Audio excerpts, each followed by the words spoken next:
This is Radar from the Red Table, coming at you with another edition of Movie Reviews Observation number 232. First one I watched was Speak No Evil with James McAvoy and Mackenzie Davis and Scott McNeary. And this was an hour and 40-something minute movie, so it's kind of medium length to kind of long. But my biggest thing is, just because you got a different cast, right, in Speak No Evil, why in the world did they make a film in 2024, because now we're 2025 watching this, and but it was a remake of a movie from 2022. It's one thing when people make remakes of movies that came out in the 20s, 30s, 40s, 50s, like there's a past, and it marinated for years. But this movie literally came out 2 years ago, and it was also an American movie, and again, didn't know of any of the actors in the movie, and it's the same plot. I'm going to spoil it because it's a bad plot.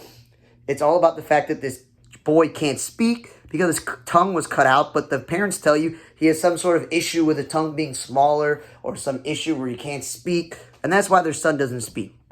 It's basically a couple, which Mackenzie Davis and Scott McNeary play, and they have a little girl, and they're on some European trip, and whatever marriage problems they have and what city they live in, it doesn't matter. There's some European country, and James McAvoy and his wife are in that city with their little boy, and the little boy and the girl hang out, and they're like, hey, why don't you come to our place? And he's like, I'm a doctor. I got a really nice place. And you're like, okay, cool. So they get invited out there, and like in the other film, it's always the couple with the girl goes out to the couple with the boy, and some things happen that really they don't like, some weird, disturbing thing.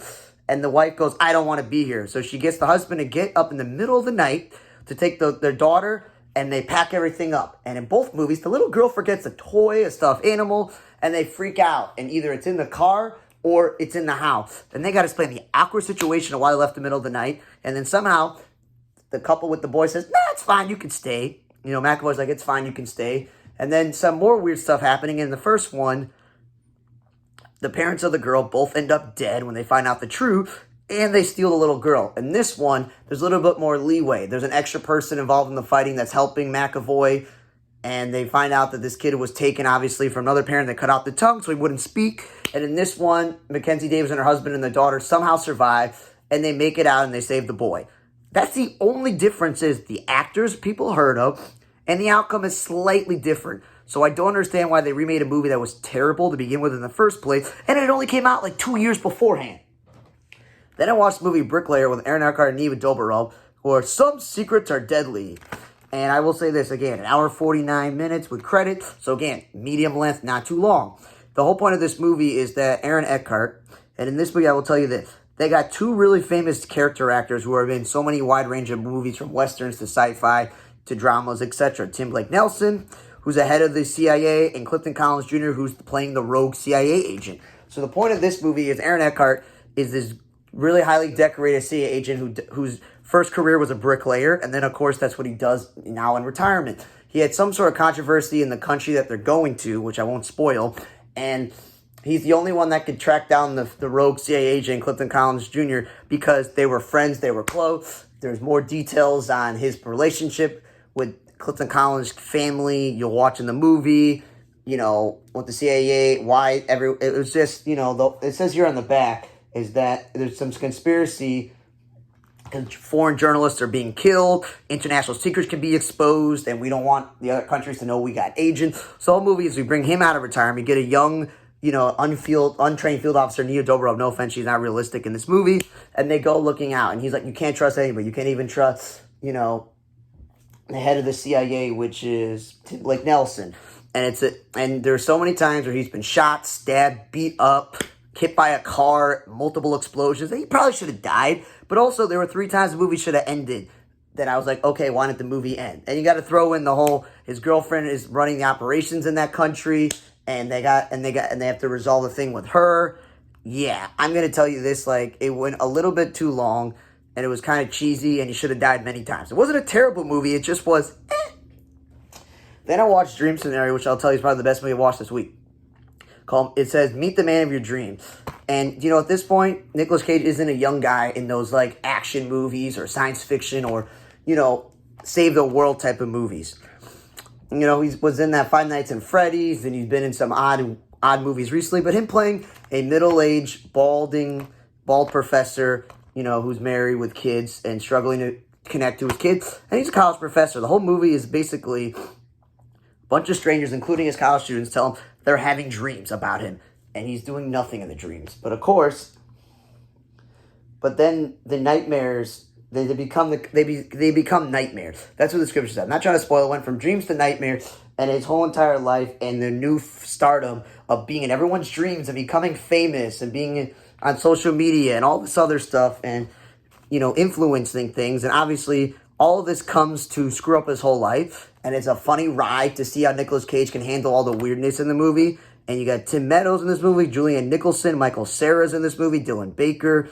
So again, hour and 42 minutes, not that long of a movie, a very weird and odd story, but, it's funny. I'm just going to tell you, it's a really funny, interesting movie. Then I watched movie Afraid, where you see in the word here that in the word Afraid, AI is listed there. It's from the people who make Megan and the Black Phone, so it's a horror film. And obviously, I'm going to keep telling this, no matter if it's a toy, a robot, a computer system, some sort of technology. I don't know why we keep repeating movies like the Will Smith iRobot was a really good movie back in the day.